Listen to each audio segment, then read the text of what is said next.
আলু দিয়ে পাতাকপির ঘন্ট করেছি।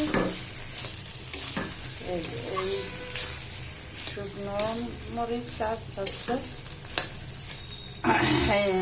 শুকনো মরিচ তেলে দিয়েছি, আর হচ্ছে জিরে তেজপাতা তেলে দিয়ে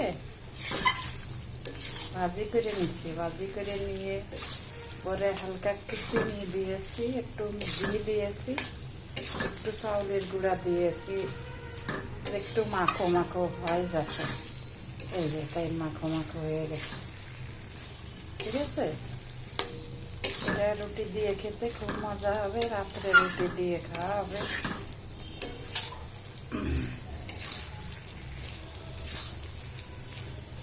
রাত্রের জন্য করে রাখলাম। ওটা এলে সবারই মজা হবে।